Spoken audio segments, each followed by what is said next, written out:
Well, the simulation hypothesis, which is that we are currently living in a computer simulation, should be understood literally. It's not just in a metaphorical sense, whereby one could view the universe as a simulation, but literally we would be living in a simulation created by some advanced civilization in a computer that they have built in their universe. And everything we see and our brains themselves would just be parts of this simulation. And if we are simulations, might we have been simulated for a purpose? Might our existence not be down to chance? Might there after all be a creator with a grand design, just as our ancestors believed?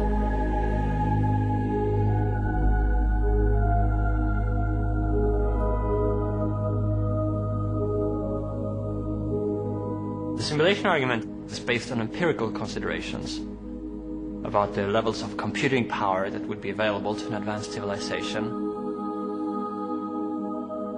Of course, it couldn't even be conceptualized before we had the concept of a computer. So it's really only in the last several decades that the hypothesis could even be entertained. The creatures crawling across the board in the game of life are little more than blips of data. Nevertheless, they lend eerie support to the simulation hypothesis.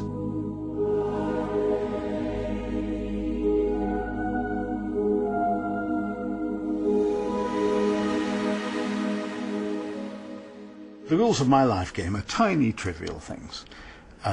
And the rules, of the real universe are so hard that we've been trying to understand them for thousands of years and, haven't finished yet by any means. So one can't really expect too much, but already these tiny, trivial laws exhibit interesting behavior.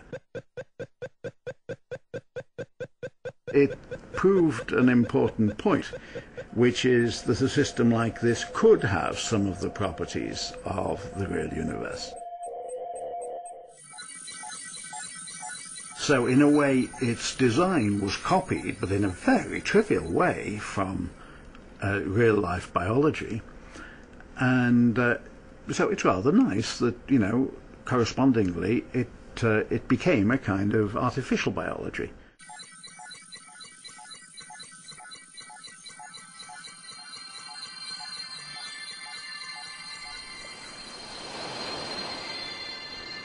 We can't be certain to what extent the actual laws governing the natural world are similar to those in the game of life. We do know that the laws governing the natural world are simple. We can write them down in simple equations.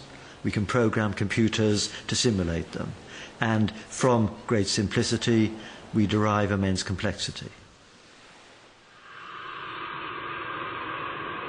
And if our existence is inside a simulation, are we real at all? Speculations about the nature of reality and whether it might be an illusion or a dream goes back for hundreds of years or thousands of years. Philosophers have been pondering these questions. If we are in a simulation, does that mean that nothing is real? I think a better way of viewing it is that it would mean that reality is something slightly different than we thought. For most practical intents and purposes, you would still behave as you would do anyway. We have no reason to get depressed by sort of philosophical implications of these things, because, the everyday aspects of life are always going to feel the same, regardless of whether we actually have free will or not, regardless of whether the universe is going to end in a big rip or a big crunch, And I think for all the thinking we humans like to do about the big things, what really, really gets to us emotionally are the everyday little things. And they are what they are. If we are a simulation, then in the ways that matter to us, we are real enough. Whatever force has guided our creation, mathematical or intelligent, it has constructed from simple atoms a creature capable of thinking beyond the limits of physical investigation.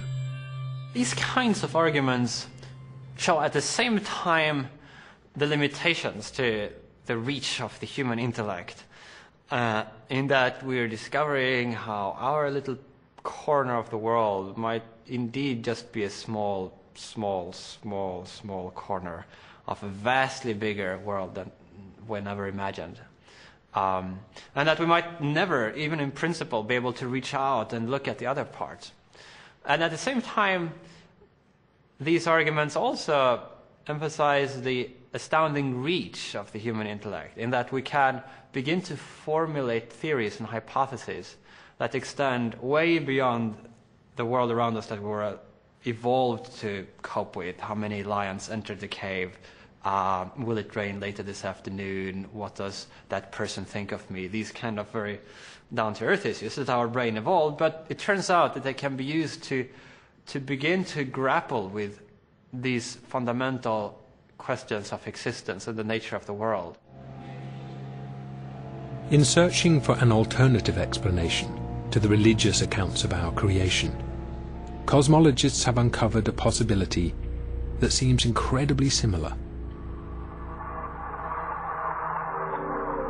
An all-powerful, all-knowing, super-intelligent being. An entity whose motives are unfathomable and whose existence is unprovable. It's very important for us physicists to not dismiss ideas just because they're weird. Because if we did, we would have already dismissed atoms, black holes, and all sorts of other marvelous things. And actually, when you ask a basic question about the nature of reality, don't you expect an answer which is a bit weird? I think anything but weird would be a big letdown. And so frankly, I think, let's just accept that the universe is weird and view that as part of its charm. There's no particular reason why our human brain should have evolved just far enough to be able to assimilate the deepest levels of reality. What is amazing is that we've been able to make so much sense as we have of the external world. I believe when the history of science is written, then what's been discovered about our universe in the last decade or two will be one of the most exciting chapters.